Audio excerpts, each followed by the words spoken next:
Hi everyone, welcome to School of Scarlet. I'm so happy to be here with you today.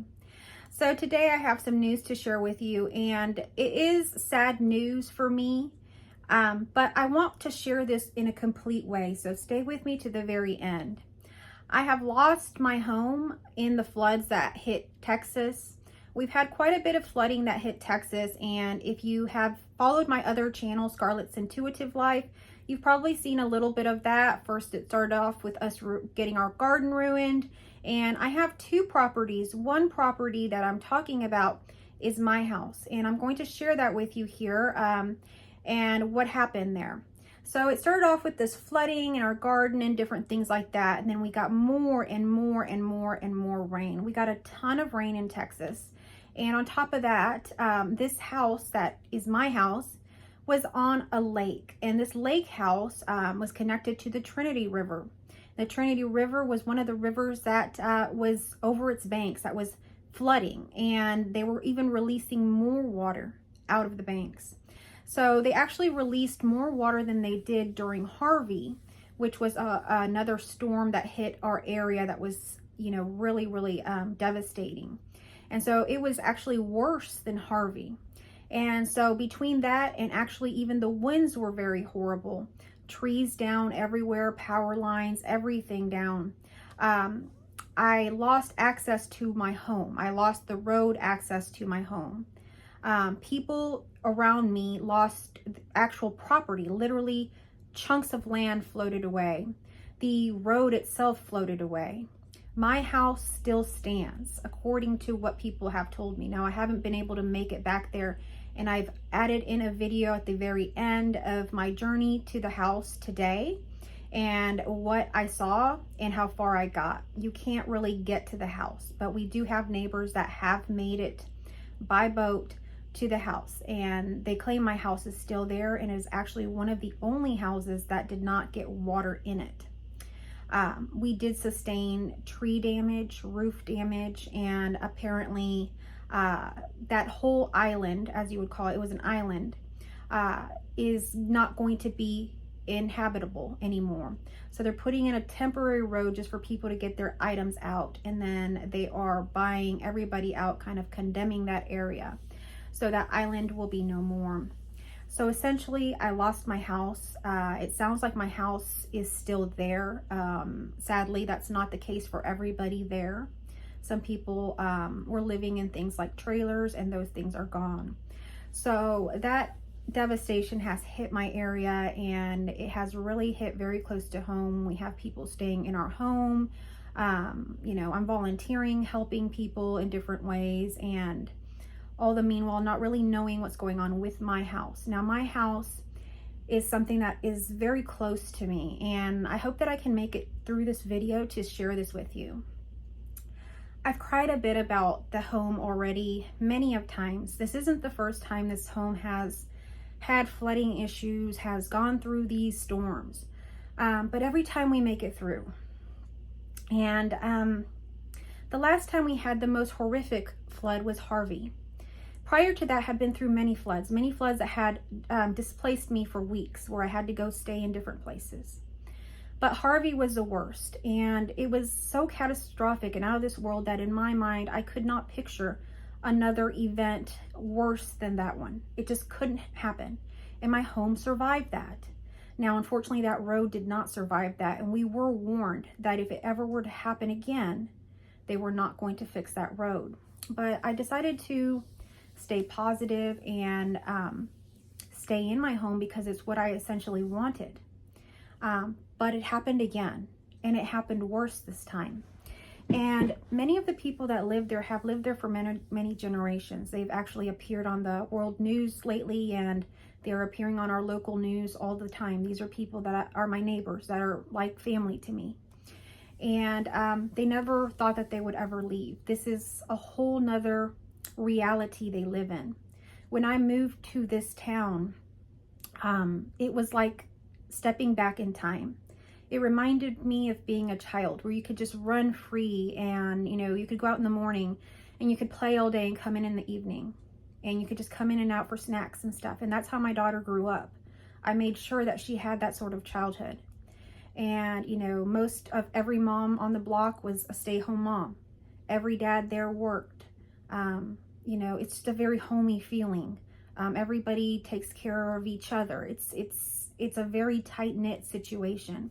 And many people would overlook and probably judge this circle or this island of people. But it's a very special community. And so people there do not want to move, even though they've had so many flood events, so many things. Airboats have to take them in and out. It's been a mess. They continually come back and come back. And you can see the pain on the news stories that have aired recently, where they have all said they are leaving and they really have no choice. But regardless of that, they have also said they are done. And so a lot of things happen in our lives, and they happen in a way to really show us different aspects of really our capital M mind. So I'm going to share that with you here. But for me, this has been a process, and this has been a special process. My name, Nydia, or in Spanish, Nidia, is actually means nest, nido, like a nest. And I have actually always been a person that has wanted to nest. I like to create spaces. I have always enjoyed having a home, decorating it, having parties, the decorating aspects, making people feel welcome. When people stay in a guest room, I've always been the one to create, you know, little baskets, everything for that sort of thing. For a while there, I was remodeling vintage trailers, like vintage little campers, the cutest things. I would remodel these, but my most favorite part was to decorate it and make it feel very homey. And I would sit in there and it would feel good. And I did the same thing with my little house, and I found some videos of this little house, and I'm going to unlock the videos on my School of Scarlet Intuitive Life, Scarlet's Intuitive Life channel, if you want to check that out. But over time, this house actually became a mermaid house. The video I'm going to unlock had the beginnings of that. But my house actually came into completion last year. My husband bought me some very beautiful items. I purchased many beautiful items, and my home became a mermaid home right on a lake. And it was just beautiful. It was a little yellow house and greenhouse, and the inside was like dark green and just so homey. And it became a mermaid house. Something I've always dreamed of. I've loved mermaids since I was a child. So the home came into completion. Sadly, not many people got to partake in how beautiful the home was, but I'm sure I've made some videos of it, and so I'm going to look for those. And when I go back, I'm sure if I hadn't gotten any water in my home, it should be the same way I left it, so I should be able to get some videos and things. But I'm a very visual person, and when I take a bath usually, and when I was a child it would happen randomly, but I'll get visuals of things, and they're just visuals, but they kind of point out something else for me, like a symbol. I've almost thought like maybe I'm autistic, because I've heard that people with autism also have this, where they'll hear something or see something or whatever, and it creates a visual, or it'll be the opposite way around. I've always been like that. So I had a visual of my home, and my home was that the home was complete, that it had become a mermaid home. And so this was like a visual I was imagining as I was taking a bath. My home had now become the perfect mermaid home, and it was just there. Then I came out of the home, and I had now become a perfect embodied mermaid. And I was shown that in my life, I oftentimes left my home and went deep down into the ocean different times, and I picked up a pearl, and I would come back up and I would put it away in my home. And then I would go back down and pick up another pearl, and I would put it away in my home. So this was the visual that came for me. I'm crying because it's so much love. I feel so much love when I think of these stories and these visuals that arise for me. But basically I amassed what looked like a mountain of pearls. And there was 22 pearls there. And it was that I had amassed all of those pearls, and that was all I needed for it. And when I looked around, everybody seemed to see and look at me as if I hadn't been doing anything in my little house. but they didn't know that I had amassed all of these pearls. So what Spirit was telling me was to take those pearls now, to leave the home, to go in the ocean and swim everywhere and leave pearls where I needed to leave them. And so Spirit was telling me that I embodied the perfect mermaid, what I had always wanted to do. And so it was just a lot of love for me because, I don't know, I'm just very childlike, and a lot of times those stories were just very nice for me, the mermaid stories and all of that. So just to think that Spirit was showing me a story about me that made sense and that spoke to my heart, and it just was the perfect story.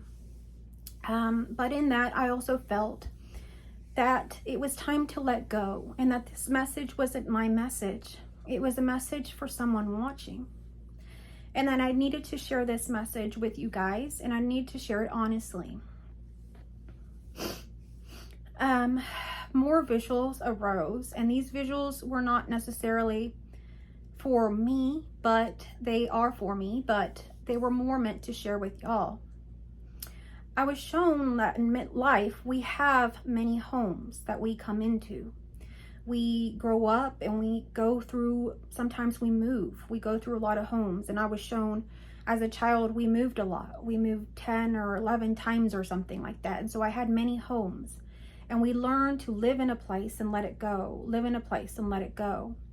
But for some people, they haven't had that experience like I had. And they've had an experience of finding a home, or finding a relationship, or finding a job, or finding a role or identity in life and clinging to it completely.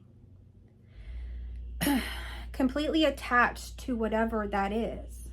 And what I was shown is that we are not meant to attach to one thing only. We are meant to collect many pearls in life. And what really arose for me was a coat of many colors, okay? And this is a song by Dolly Parton. We've also heard these stories of the coat of many colors. There's going to be patches on your coat. Throughout life, you will have a different patch that will be on you. Each time you experience something different in life, you might think that these are storms that are weathering you, that are pushing you, and you feel like maybe you've been weathered like a storm, like you've been pushed everywhere. But you see, every time you've been pushed and you've gone through that storm, you've actually earned a patch that you've added onto your coat of many colors. And you've actually changed in a way. You've evolved in a way to be closer and more aligned to your heart. So as you go on your path, we must loosen some of those attachments. We must loosen some of those attachments. And many of you are coming upon situations where you have no choice, just like I have come upon, where maybe you love this house and you've clung to it and you've wanted to come back to this house over and over and over again. But Spirit is saying, no more. I have to make you uncomfortable because you have to move. You're meant for more.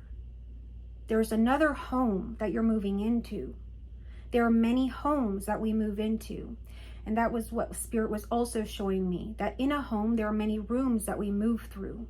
We move through the kitchen, the bathroom, the bedroom. We move like that. But this is in our mind. And spiritually, we move through many rooms in the mansion. And we must move through those rooms. We must not stay stagnant in one room of a home. We need to move through the rooms. Get to know the home.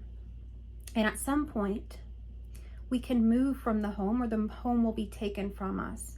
And if you find yourself in a space where now you're losing something, that is the nature of our reality. If you haven't noticed, life is ever changing, ever evolving. Nothing stays the same. And if we cling to something, if we try to force it to be the same, we suffer. So we must learn to let it go.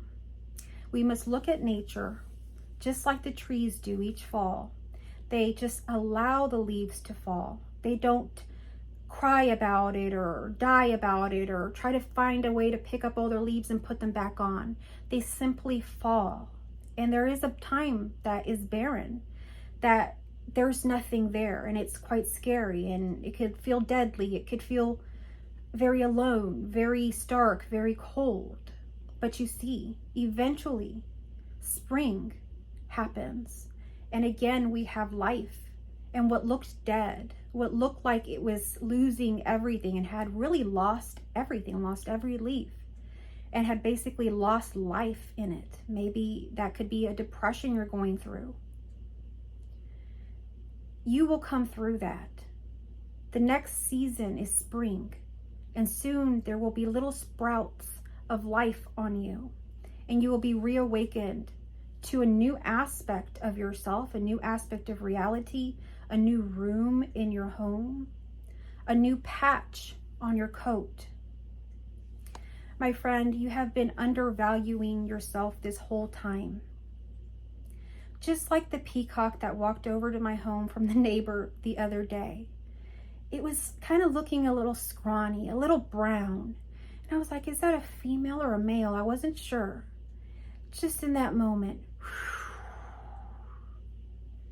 it spread its beautiful feathers, and it was a beautiful male peacock with its beautiful, colorful feathers. See, we can't always see what's underneath. We can't always know what's inside when we haven't tapped into that. And many of us undervalue us, or maybe we undervalue ourselves and we see ourselves as this scrawny little brown bird. But my friend, when you shine, you really shine. I love you.